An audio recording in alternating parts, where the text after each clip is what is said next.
Good evening.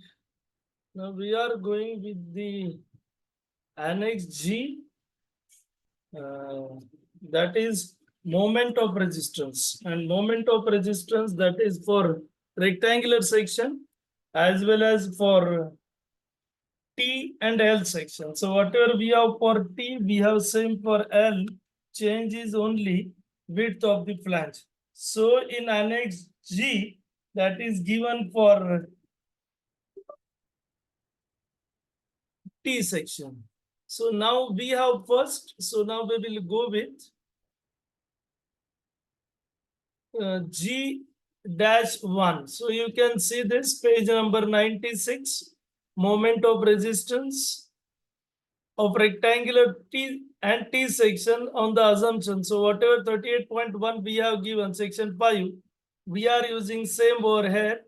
So for rectangular section, we have the moment of resistance without compression reinforcement. This is most important, means we have these sections as singly reinforced section. Singly reinforced section. Practically, we do not have singly reinforced section because we have anchor bars at least on top, but we are not considering any resistance of it. And therefore, we are considering it as singly reinforced section. So we have given XU by D equal to 0.87 Fy upon 0.36 FCK BD. So this is nothing but KU. So we have CU is equal to TU. And from this we will get 0.36 FCK XUB equal to 0.87 FYAST. And from this, if we will calculate value of XU, then we have 0.87 FYAST divided by 0.36 FCK into B. And then we are going to divide both sides by D, and then we will get this value XU by D. That is KU, neutral axis factor. Then if we will go with XU by D less than limiting value, that means our section in this case are under reinforced section. Under reinforced section. And in under reinforced section, steel will reach its value first. Now, how we will get this? I will take it up. So we have MU that is equal to 0.87 FYAST in bracket D minus 0.42 XU. Now, if we will take D outside, then we have 0.87 FYAST D in bracket 1 minus 0.42 XU by D. And then if we will put value of XU from here or XU by D from here, then we will have this value equal to 0.87 FYAST D in bracket 1 minus 0.42 into 0.87 FYAST divided by, we have 0.36 FCK XU, sorry, 0.36 FCK B into D. Now this 0.42 into 0.87. So we have this value 0.36. Then again we have some 2,4. So this 0.36 cancel. And we have 0.87 FYAST D 1 minus 0.87 is not there now. FYAST upon FCK BD.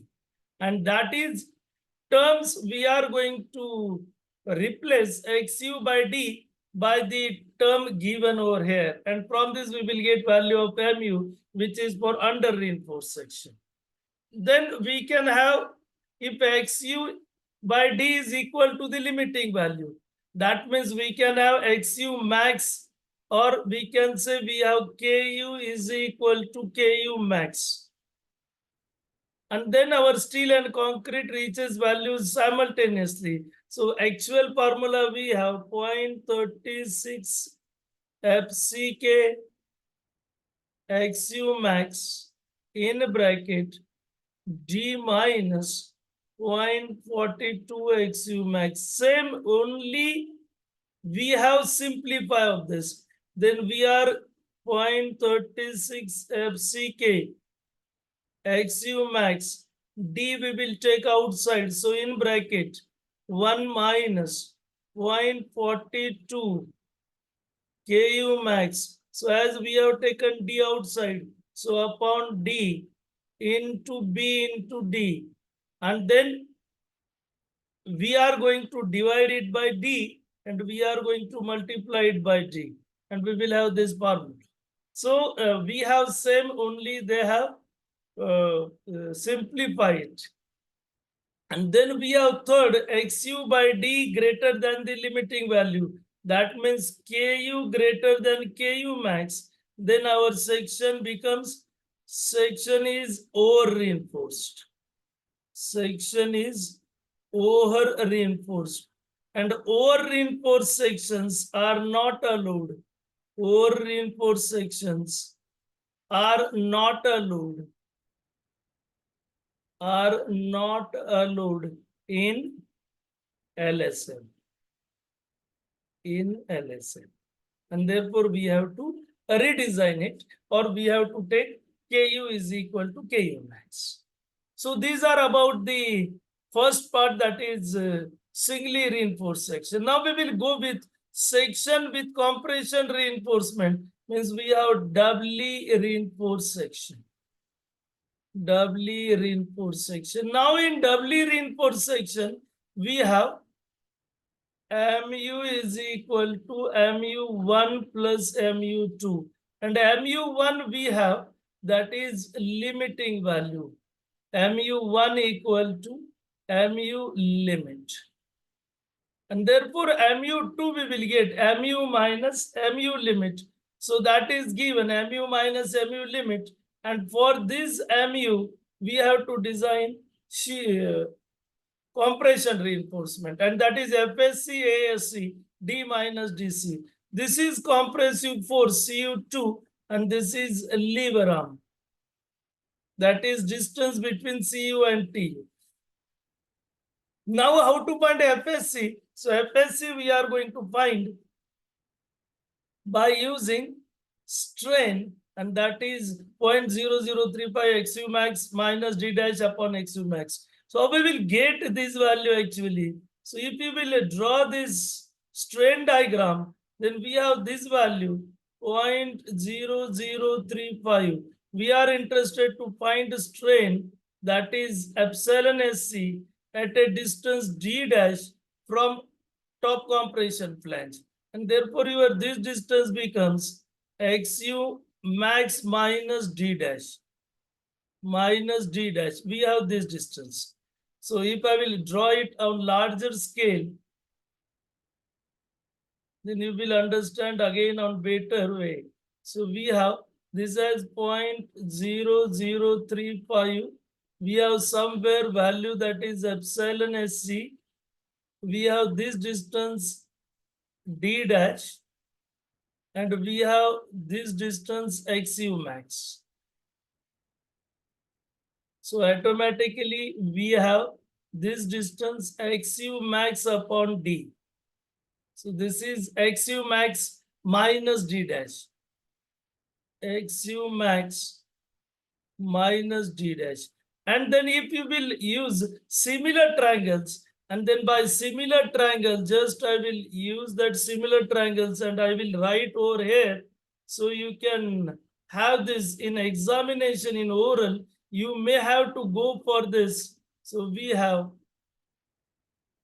epsilon SC divided by XU max minus D dash,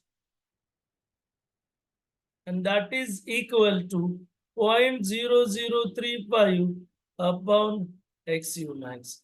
And by rearranging the terms, we will get this as epsilon SC. And by using elastic inelastic strain, we have prepared table that you know, and from this corresponding epsilon SC, we are in position to find value of FSC.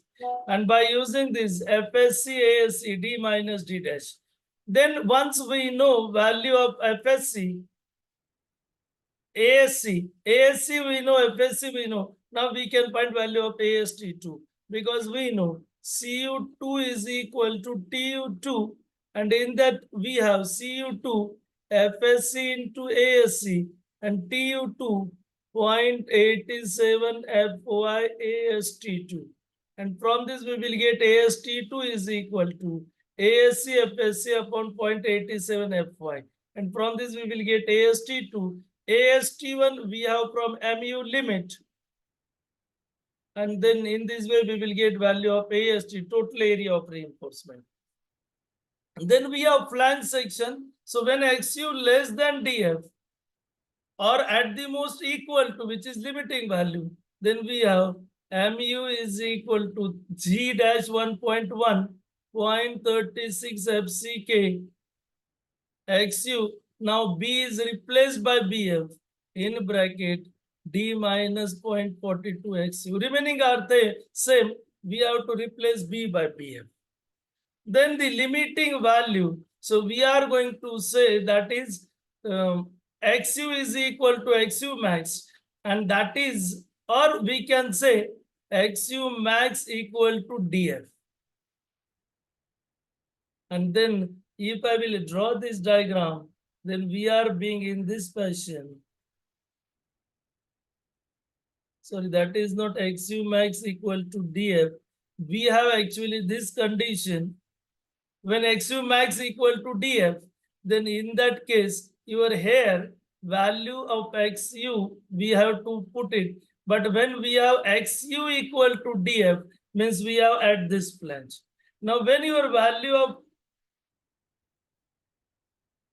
3/7 of XU, this value is greater than DF. In that case, we have rectangular section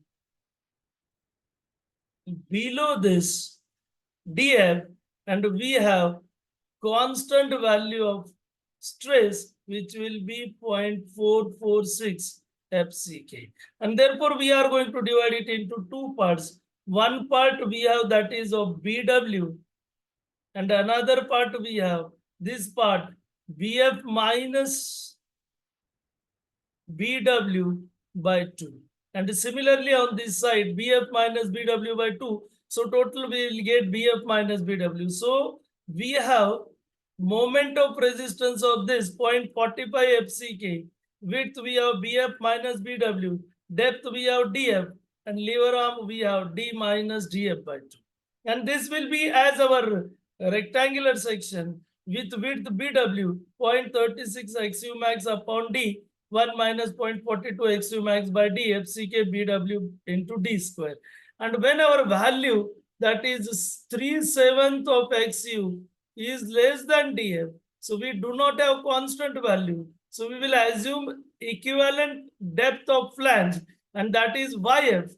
And so only change in this and in this formula, we have only this change. In first case, this is DF, and in second case, it is YF.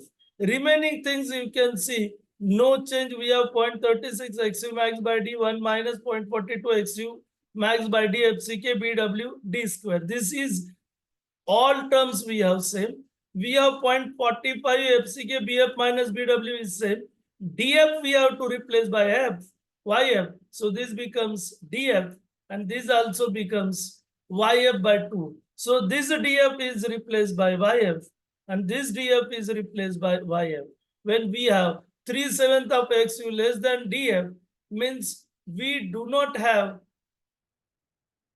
constant value of stress. Means if you will draw the diagram, then in flange, we have combination of the two. So if I will draw this, then we are in this fashion. So we have some part we have rectangle and some part we have that is parabola. And therefore we are assuming equivalent depth. and that YF is 0.15 XU plus 0.65 DF. So likewise, we have to find moment of resistance. So now we will stop here only. Remaining part we will see in the next lecture. Thank you.